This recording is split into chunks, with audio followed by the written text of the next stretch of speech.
Hello ನಮಸ್ಕಾರ ಸ್ನೇಹಿತರೆ. ನಿಮ್ಗೆ ಇಂಗ್ಲಿಷ್ ಬರಲ್ಲ ಅಂತ ಹೇಳ್ಬಿಟ್ಟು ಚಾಟ್ ಜಿಪಿಟಿ ಯೂಸ್ ಮಾಡ್ತಿಲ್ವಾ? ನಿಮ್ಗೆ ಇಂಗ್ಲಿಷ್ ಬರ್ಲಿಲ್ಲ ಅಂದ್ರೂ ಪರವಾಗಿಲ್ಲ, ಯಾಕೆಂದ್ರೆ ಕನ್ನಡದಾಗೆ ಚಾಟ್ ಜಿಪಿಟಿ ಯೂಸ್ ಮಾಡ್ಬೋದು. ನಾನಿವತ್ತು ನಿಮ್ಗೆ ಚಾಟ್ ಜಿಪಿಟಿನ ಕನ್ನಡದಲ್ಲಿ ಹೇಗೆ ಯೂಸ್ ಮಾಡೋದು ಅಂತ ಹೇಳ್ಕೊಡ್ತೀನಿ. ನಾನು 5 ಕ್ವಶನ್ ತಗೊಂಡಿದ್ದೀನಿ. 5 ಕ್ವಶನ್ ಚಾಟ್ ಜಿಪಿಟಿನ ಕೇಳ್ತೀನಿ ಕನ್ನಡದಲ್ಲಿ, ಕನ್ನಡ ಕ್ವಶನ್ಸ್ ಅದು ಹೇಗ್ ಆನ್ಸರ್ ಮಾಡುತ್ತೆ ಅಂತ ನಿಮ್ಗೆ ತೋರಿಸ್ತಾ ಇದ್ದೀನಿ. ಫಸ್ಟ್ನೇ ಕ್ವಶನ್ ನಾನು ಏನ್ ಕೇಳ್ತೀನಿ ಅಂದ್ರೆ 15,000 ಒಳಗಡೆ ಯಾವ ಫೋನು ಚೆನ್ನಾಗಿರೋದು ಬರುತ್ತೆ ಅಂತ ಕೇಳ್ತೀನಿ. ನೋಡಿ, 15,000 ಒಳಗಡೆ ಮೊಬೈಲ್ ತೆಗೆದುಕೊಳ್ಳುವಾಗ ಮುಖ್ಯವಾಗಿ processor, battery backup, camera quality ಮತ್ತು ಸಾಫ್ಟ್ವೇರ್ ಎಕ್ಸ್ಪೀರಿಯನ್ಸ್ ನೋಡ್ಬೇಕು. ಇನ್ಫಾರ್ಮೇಶನ್ ಕೊಡ್ತಾ ಇದೆ ಯಾವ್ಯಾವ ರೀತಿ ಅಂತ. ಮತ್ತೆ 3 ನಮ್ಗೆ ಟಾಪ್ ಫೋನ್ಗಳ ಲಿಸ್ಟ್ ಕೊಡ್ತು. ಒಂದು ರೆಡ್ಮಿ ನೋಟ್ 13 5G, ಎರಡನೇದು ಐಕ್ಯೂ Z10 ಲೈಟ್ 5G, ಮೂರನೇದು ವಿವೋ T4X 5G ಅಂತ. ನೋಡಿ, ಈ ರೀತಿ ನಮ್ಗೆ ಆನ್ಸರ್ ಕೊಡುತ್ತೆ. ನಾನೀಗ ಎರಡನೇ ಕ್ವಶನ್ ಕೇಳ್ತೀನಿ. ಎರಡನೇ ಕ್ವಶನ್ ಏನಂದ್ರೆ, ನನಗೆ ಒಂದು ಜಾಬ್ ಅಪ್ಲಿಕೇಶನ್ ಲೆಟರ್ ಬರೆದು ಕೊಡು. ನಾನು ಫ್ರೆಶರ್ ಕಂಪ್ಯೂಟರ್ ಆಪರೇಟರ್ ಜಾಬ್ ಬೇಕು. ನೋಡೋಣ ಹೇಗ್ ಆನ್ಸರ್ ಮಾಡುತ್ತೆ ಅಂತ. ನೋಡಿ, ಅಪ್ಲಿಕೇಶನ್ ಇಂಗ್ಲಿಷ್ ಅಲ್ಲಿ ನಮ್ಗೆ ಬರ್ದು ಕೊಡ್ತು. ನಿಮಗೆ ಕನ್ನಡ ಬೇಕು ಅಂದ್ರೆ ನೆಕ್ಸ್ಟ್ ನೀವು ಕೇಳ್ಬೋದು, ನನಗೆ ಕನ್ನಡ ಮಾತ್ರ ಬೇಕು, ಕನ್ನಡದಲ್ಲೇ ಅಪ್ಲಿಕೇಶನ್ ಬರಿ ಅಂತ. ನಿಮ್ಗೆ ಇಂಗ್ಲಿಷ್ ಗೊತ್ತಿರಲ್ವಲ್ಲ, ಇಂಗ್ಲಿಷ್ ಅಲ್ಲಿ ಬರ್ಕೊಡ್ತು. ಈ ರೀತಿ ನೋಡಿ ಎಷ್ಟು ಕ್ಲೀನ್ ಆಗಿ ಬರ್ಕೊಟ್ಟಿದೆ. ನಿಮ್ ಹೆಸರು ಇಲ್ಲಿ ಹಾಕ್ಬೇಕು, ಇಲ್ಲಿ ಹಾಕ್ಬೇಕು, ನಿಮ್ಮ ವಿಳಾಸ ಇಲ್ಲಿ ಹಾಕ್ಬೇಕು, ನಿಮ್ಮ ಇಮೇಲ್ ಐಡಿ ಇಲ್ಲಿ ಹಾಕ್ಬೇಕು. ಫುಲ್ ಅಪ್ಲಿಕೇಶನ್ ರೆಡಿ ಆಗುತ್ತೆ. ನೀವು ಮೇಲ್ ಬೇಕಾದ್ರೂ ಶೇರ್ ಮಾಡ್ಬೋದು, ಇಲ್ಲಾಂದ್ರೆ ಪ್ರಿಂಟ್ ಔಟ್ ತಗೊಂಡು ಅವ್ರಿಗೆ ಕೊಟ್ಬಿಡ್ಬೋದು. ಅದೇ ರೀತಿ ನೋಡಿ ಎಷ್ಟು ಈಸಿ ಇದೆ.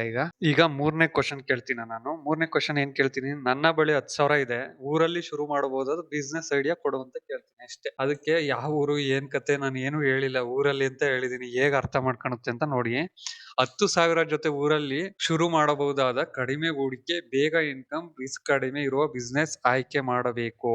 ನಿಮ್ಮ ಟೆಕ್ನಿಕಲ್ ಸ್ಕಿಲ್ ನೋಡಿದರೆ ಸಾಮಾನ್ಯ ಅಂಗಡಿಗಿಂತ ಸ್ಮಾರ್ಟ್ ಬಿಸ್ನೆಸ್ ಮಾಡಿದ್ರೆ ಹೆಚ್ಚು ಗ್ರೋ ಆಗುತ್ತೆ. ಅಂದ್ರೆ ನನ್ ಸ್ಕಿಲ್ ಅದು ಅರ್ಥ ಮಾಡ್ಕೊಂಡಿದೆ. ನಾನು ಇಷ್ಟ ದಿನ ನಾನು ಚಾಟ್ ಜಿಪಿಟಿ ಯೂಸ್ ಮಾಡಿದೀನಲ್ಲ, ಅದನ್ನೆಲ್ಲ ಅರ್ಥ ಮಾಡ್ಕೊಂಡಿದೆ. ನಿಮ್ಮ ಪ್ರಶ್ನೆಗಳನ್ನ ನೋಡಿ ನೋಡಿ ಅರ್ಥ ಮಾಡ್ಕೊಂಡಿರುತ್ತೆ. ನೀವು ನನ್ಗೆ ಈ ರೀತಿ ಆಯ್ಕೆಗಳನ್ನ ನನ್ಗೆ ಕೊಡ್ತಾ ಇದೆ. ಒಂದು AI poster and video making service ಅಂತೆ. ಈ ರೀತಿ ನೋಡಿ, ನನ್ಗೆ ಎಷ್ಟು ಕ್ಲೀನ್ ಆಗಿ ಆನ್ಸರ್ ಮಾಡ್ತಿದೆ. ನಿಮ್ಗೆ ಏನಾದ್ರು ಕೇಳಿದ್ರೆ ಅದು ನಿಮಗೆ ಯಾವ್ದು ಸೂಟಬಲ್ ಇರುತ್ತೋ ಅದನ್ನೇ ಅದು ಸೆಲೆಕ್ಟ್ ಮಾಡಿ ಕೊಡುತ್ತೆ. ಚಾಟ್ ಜಿಪಿಟಿ ನಿಮ್ಗೆ ಒಂದು ಹೊಸ ಬ್ರೈನ್ ತರ ವರ್ಕ್ ಆಗುತ್ತೆ. ನೋಡಿ, ನಾನ್ 4ನೇ ಕ್ವಶನ್ ಏನ್ ಕೇಳ್ತೀನಿ ಅಂದ್ರೆ, ಇನ್ಸ್ಟಾಗ್ರಾಮ್ ಕ್ಯಾಪ್ಷನ್ ಕನ್ನಡದಲ್ಲಿ ಬರೆದು ಕೊಡು, ಅಟ್ರಾಕ್ಟಿವ್ ಆಗಿರ್ಲಿ ಅಂತ ಕೇಳ್ತೀನಿ. ಅಂದ್ರೆ ನೀವೇನಾದ್ರೂ ಕ್ಯಾಪ್ಷನ್ ಹಾಕ್ತಿರಲ್ಲ, ಇನ್ಸ್ಟಾಗ್ರಾಮ್ ಗಾಗ್ಲಿ ಫೇಸ್ಬುಕ್ ಆಗ್ಲಿ ಕ್ಯಾಪ್ಷನ್ ಹಾಕ್ತಿರಲ್ಲ, ಅದಕ್ಕೆ ಕ್ಯಾಪ್ಷನ್ ಬರ್ದ್ ಕೊಡು ಅಂತ ನಾನು ಕೇಳ್ತಾ ಇದ್ದೀನಿ. ನೋಡಿ, ಇದು ಎಷ್ಟು ಕ್ಲೀನ್ ಆಗಿ ಬರ್ದ್ ಕೊಡುತ್ತೆ ಅಂದ್ರೆ, ಸೀರೆಯಲ್ಲಿ ಸೌಂದರ್ಯ, ನಮ್ಮಲ್ಲಿ ವಿಶೇಷತೆ, ಪ್ರತಿ ಹೆಂಗಸಿನ ಅಂದವನ್ನು ಇನ್ನಷ್ಟು ಹೆಚ್ಚಿಸುವ ಹೊಸ ಕಲೆಕ್ಷನ್ ಈಗ ಲಭ್ಯ. ಅಂದ್ರೆ ನಿಮ್ಗೆ ಒಂದೇ ಒಂದು ಆಪ್ಷನ್ ಕೊಡ್ತಾ ಇಲ್ಲ,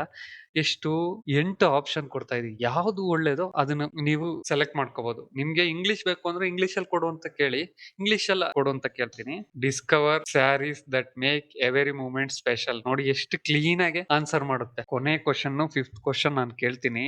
ಏನದು, ಸ್ಟಾಕ್ ಮಾರ್ಕೆಟ್ ಅಂದ್ರೆ ಏನು, ನನಗೆ ಸರಳ ಕನ್ನಡದಲ್ಲಿ ಮಕ್ಕಳಿಗೆ ಹೇಳುವ ಹಾಗೆ ವಿವರಿಸು ಅಂತ ಕೇಳ್ತಾ ಇದ್ದೀನಿ. ನೋಡೋಣ ಹೇಗೆ ಆನ್ಸರ್ ಮಾಡುತ್ತೆ ಚಾಟ್ ಜಿಪಿಟಿ ಅಂತ. ಸ್ಟಾಕ್ ಮಾರ್ಕೆಟ್ ಅಂದ್ರೆ, ತುಂಬಾ ಸರಳವಾಗಿ ಹೇಳೋದಾದ್ರೆ, ಇದು ಕಂಪನಿಗಳ ಚಿಕ್ಕ ಚಿಕ್ಕ ಭಾಗಗಳನ್ನು ಕೊಳ್ಳೋ ಮಾರೋ ಜಾಗ. ನಿಮ್ಗೆ ಇನ್ನೊಂದು ಗೊತ್ತಾ, ಕನ್ನಡದಲ್ಲಿ ನೀವು ಕೇಳ್ತಾ ಕೇಳ್ತಾ ನಿಮ್ಮನ್ನ ಚಾಟ್ ಜಿಪಿಟಿ ತುಂಬಾ ಚೆನ್ನಾಗಿ ಅರ್ಥ ಮಾಡ್ಕೊಳುತ್ತೆ. ನಿಮ್ಮೂರು ಯಾವುದು ಎಲ್ಲ ಅರ್ಥ ಮಾಡ್ಕೊಂಡು, ಆ ಊರಲ್ಲಿ ಯಾವ ಪರಿಸ್ಥಿತಿ ಹೇಗಿದೆ ಅನ್ನೋದನ್ನ ಅರ್ಥ ಮಾಡ್ಕೊಂಡು ನಿಮ್ಗೆ ಆನ್ಸರ್ ಮಾಡುತ್ತೆ ಚಾಟ್ ಜಿಪಿಟಿ. ಇದೆಲ್ಲ ಗೂಗಲಲ್ಲೇ ಆಗಲಿ ಯೂಟ್ಯೂಬಲ್ಲೇ ಆಗಲಿ ನಿಮ್ಗೆ ಸಿಗಲ್ಲ. ಅದಕ್ಕೋಸ್ಕರ ನೀವು ಚಾಟ್ ಜಿಪಿಟಿನ ಹೇಗೆ ಯೂಸ್ ಮಾಡೋದು ಅನ್ನೋದನ್ನ ಕಲ್ತ್ಕೊಳ್ಳಿ.